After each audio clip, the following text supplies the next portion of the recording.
Bien, si antes estábamos, repito, en el liberalismo económico pleno, ahora se va a volver al proteccionismo, es decir, se preocuparán más los ingleses de vender sus productos y de no comprar al resto de países, tratando así, digamos, de autoabastecerse con lo que producen en su propio país, poniendo además importantes impuestos, aranceles a los productos que entran de otros países.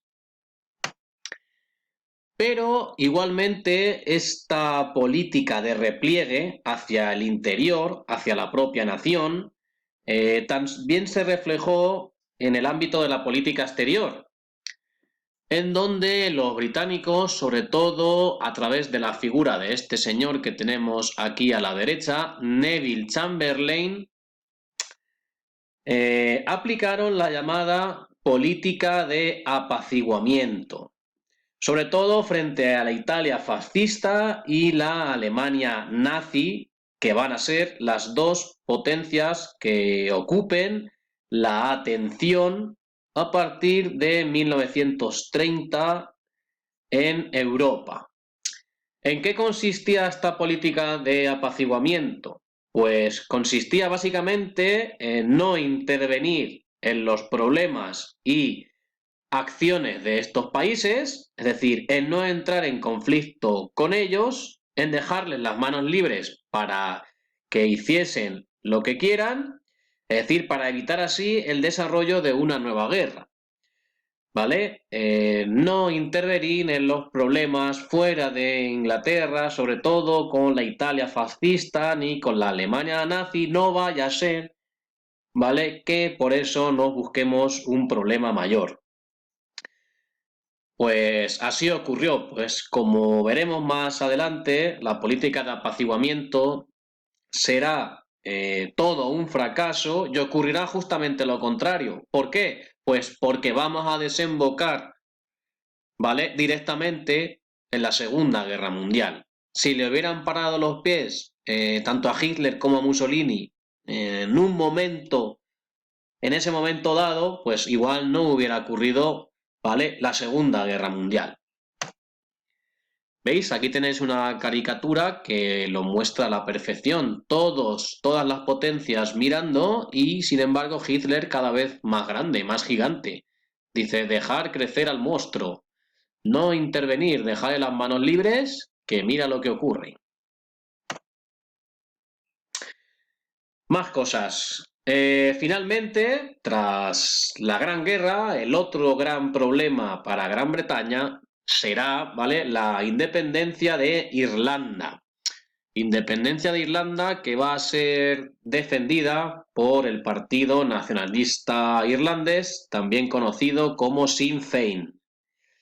En realidad, el problema de Irlanda no es nuevo. Es un problema que se arrastraba desde el siglo anterior, desde el siglo XIX, y cuyo último episodio de importancia en Inglaterra había sido el llamado Alzamiento de Pascua de 1916, que tiene lugar en Dublín, ¿vale? No en Inglaterra, perdón, donde los independentistas llegan a ocupar la oficina de correos, pero que al final, ¿vale?, termina violentamente y el ejército sofoca con gran represión este alzamiento.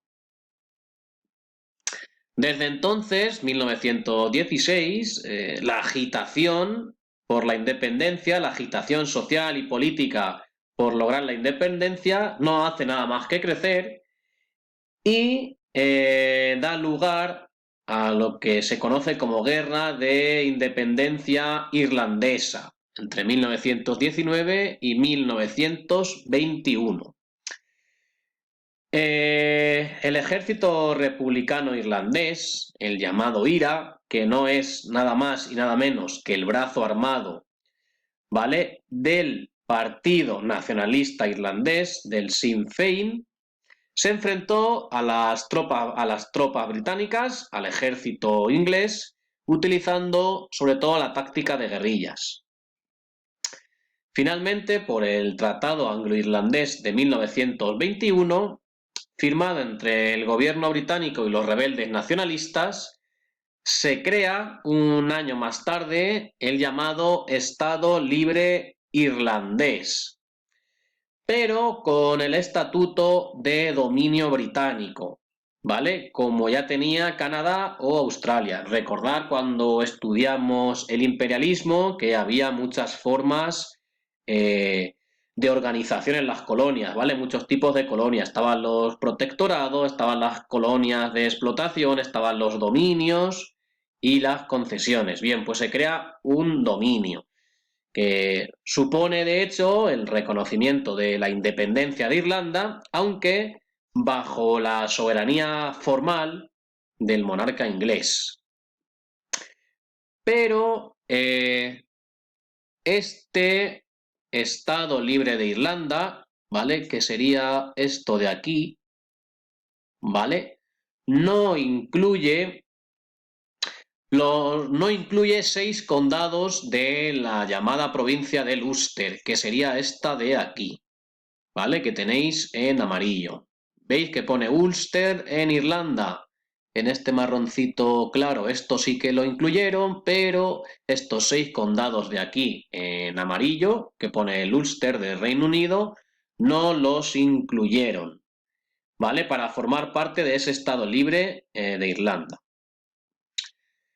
Estos 6 condados eran de mayoría protestante, ¿vale? Sabéis que Irlanda del Sur son católicos, los que celebran San Patricio, la fiesta de la cerveza con los gorritos verdes.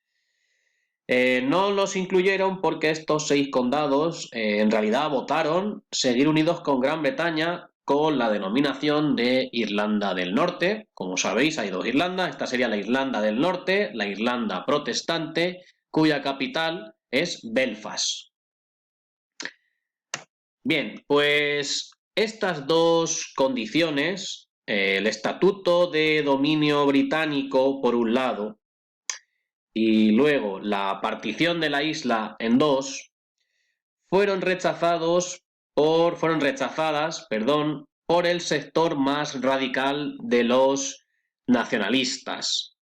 ¿Qué va a ocurrir? Pues que se va a desatar ahora una nueva guerra civil entre 1922 y 1923, pero en Irlanda del Sur.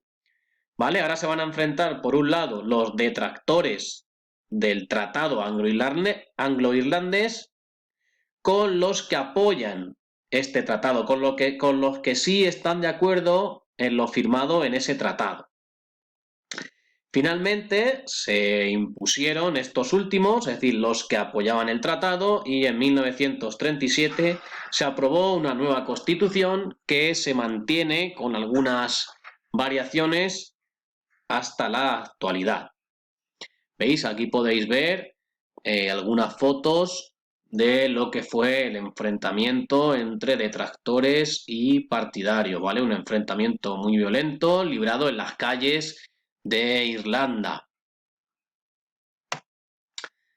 Pero el problema de Irlanda no acaba aquí, ¿vale? El conflicto de Irlanda es muy importante, ¿vale? Y en Irlanda del Norte, ahora en esos 6 condados del norte, se desata un nuevo conflicto ahora entre protestantes unionistas, es decir, entre los partidarios de mantener la unión con Gran Bretaña, y por otro lado, los católicos nacionalistas partidarios de separarse de Gran Bretaña, de separarse de Inglaterra, y partidarios de reunificar toda la isla de Irlanda junto con los católicos. ¿Vale? De nuevo da lugar a un conflicto largo, un conflicto sangriento, armado. ¿Vale? Aquí tendríamos, ¿veis? Irlanda del Norte, partidarios de seguir, por un lado, los unionistas, de juntar Irlanda del Sur con Irlanda del Norte, y por otro lado, ¿vale? Los protestantes partidarios de quedarse con Gran Bretaña. Repito, es un problema muy importante que seguirá latente, que seguirá vivo y que resurgirá con extrema violencia a través de atentados y demás durante toda la segunda mitad del siglo XX.